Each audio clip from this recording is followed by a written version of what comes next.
Chapter 3 The Family Dog.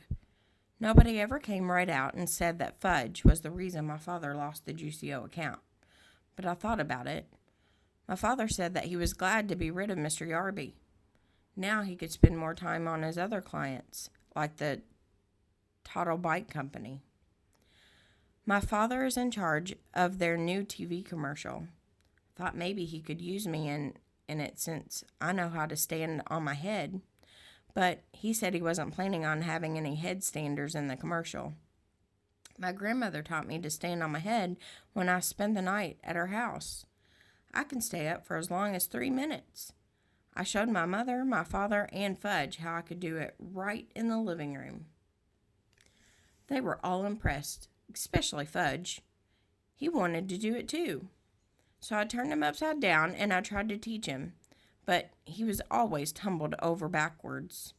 Right after I learned to stand on my head, Fudge stopped eating. He did it suddenly. One day, he ate fine, and the next day, nothing. No eat, he told my mother. She didn't pay too much attention to him until the third day. When he still refused to eat, she got upset. "You've got to eat, Fudgy," she said. "You want to grow up and to be a big and strong, don't you?" "No grow," Fudge said. That night my mother told my father how worried she was about Fudge. So my father did tricks for him, while my mother stood over his chair, trying to get some food into his mouth. But nothing worked, not even juggling oranges. Finally, my mother got the brilliant idea of me standing on my head while she fed Fudge. I wasn't very excited about standing on my head in the kitchen. The floor's awfully hard in there. But my mother begged me. She said, "It's very important for Fudge to eat. Please help us, Peter." So I stood on my head. When Fudge saw me upside down, he clapped his hands and laughed. And when he laughs, he opens his mouth. That's when my mother stuffed some baked potato into it. But the next morning, I put my foot down. No. "I don't want to stand on my head in the kitchen. Or anywhere else," I added. "And if I don't hurry, I'll be late for school." "Don't you care if your brother starves?" "No," I told her. "Peter, what an awful thing to say." "Oh, he'll eat when he gets hungry. Why don't you just leave him alone?" That afternoon, when I came home from school, I found my brother on the kitchen floor playing with boxes of cereal and raisins and dried apricots. My mother was begging him to eat. "No, no, no," Fudge shouted. He made a terrible mess, dumping everything on the floor. "Please stand on your head, Peter," my mother said. "It's the only way he'll eat." "No," I told her. "I'm not going to stand on my head anymore." I went into my bedroom and slammed the door. I played with Dribble until supper time. Nobody ever worries about me the way they worry about Fudge. If I decided not to eat, they'd probably never even notice. That night during dinner, Fudge hid under the kitchen table. He said, "I'm a doggy. Woof, woof, woof." It was hard to eat with him under the table pulling on my legs. I waited for my father to say something, but he didn't. Finally, my mother jumped up. "I know," she said. "If Fudgy's a doggy, he wants to eat on the floor, right?" If you ask me, Fudge never even thought about that, but he liked the idea a lot. He barked and nodded his head.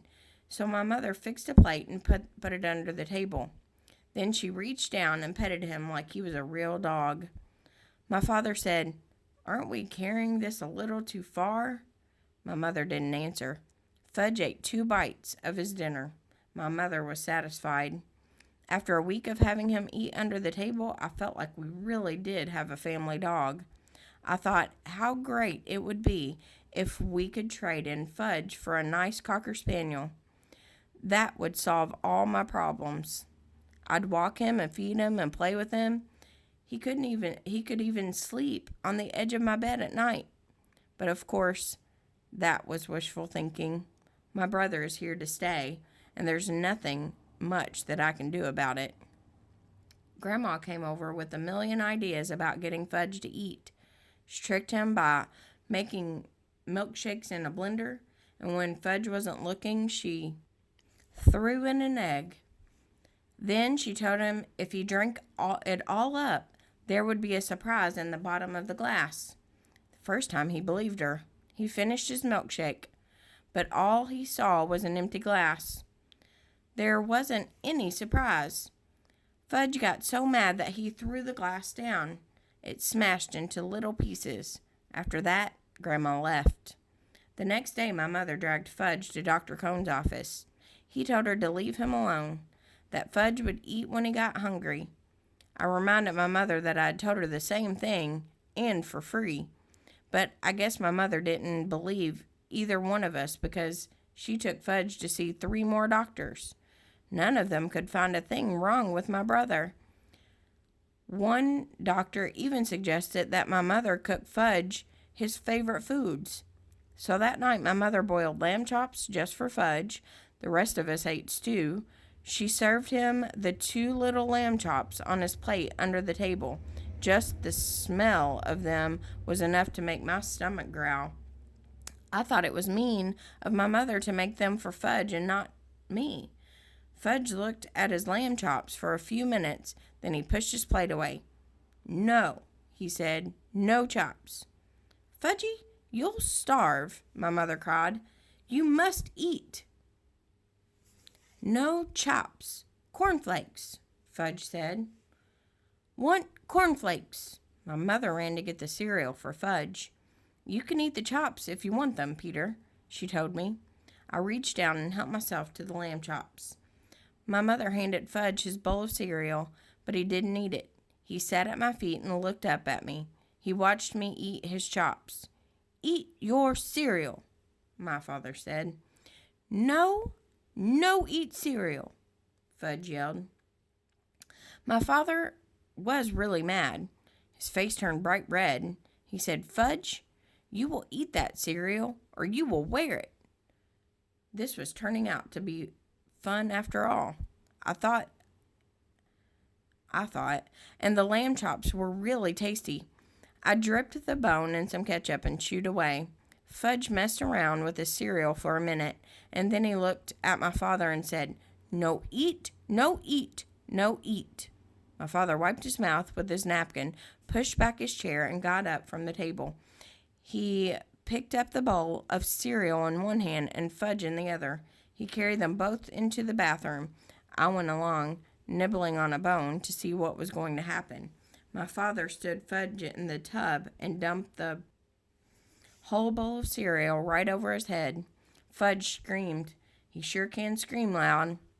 My father mentioned for me to go back to the kitchen. He joined us in a minute.